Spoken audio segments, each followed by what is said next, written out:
So let's add a shredding. Yes, shred.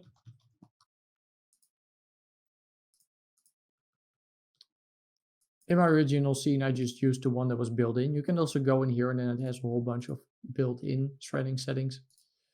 So essentially, if you enable it on here, it will just enable the one that's in here. So it essentially doesn't really matter that much what you do. Like if we look for shred here, you can see this will just enable it in here. And apart from that, like it does the same thing. This just will go into velocity update. We can also just do it ourselves. So yeah, we have a whole bunch of options that we can do in here. So let me have a look.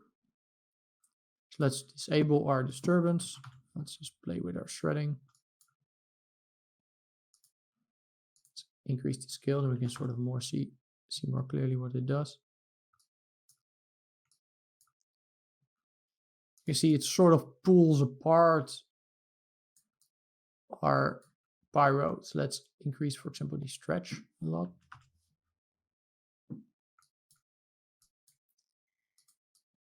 One sec. Let me just grab a video where you can clearly see this difference. So here's a video that I've referenced a whole bunch of times over the years. I see I haven't never liked it, so yes, I might as well like it. But this guy made a demo scene with, let me just put so he has a video of different disturbance settings, different, Vimeo is so broken sometimes. Sometimes it doesn't really want to play. All right, so here you can see different dissipation settings. I'll put this link in the description, but this is super helpful. So if you look at disturbance, so that's the one that we just set up, right? So you can see the different disturbance levels. And here you can see the shredding a little bit better. So this is what shredding mostly does. So it sort of pulls apart these elements.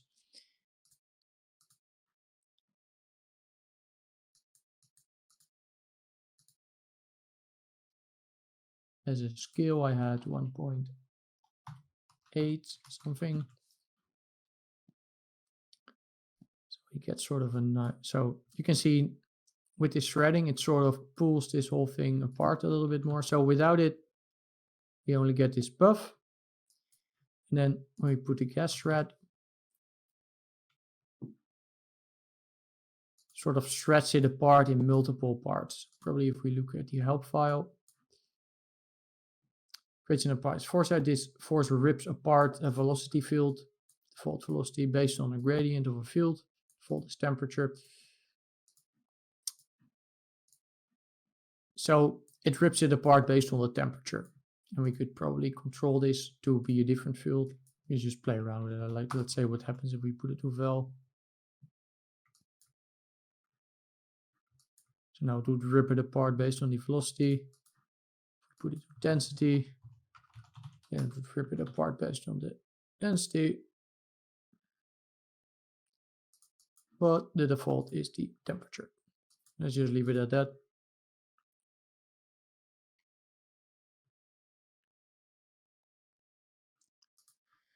Then I also had some turbulence. And turbulence just adds a overall sort of noise to the whole field, to the whole thing. So we just add some turbulence to it. So let's disable the other stuff. Let's increase the scale so we can see a little bit better what it does. Okay, let's visualize it. So this essentially just adds some noise to the whole thing. As you can see, we can scale this up.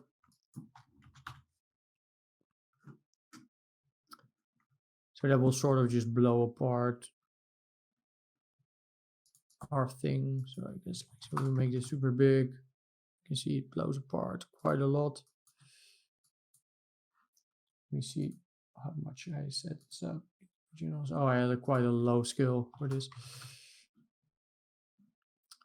So something like this. Right, so let's just enable all of this stuff for now.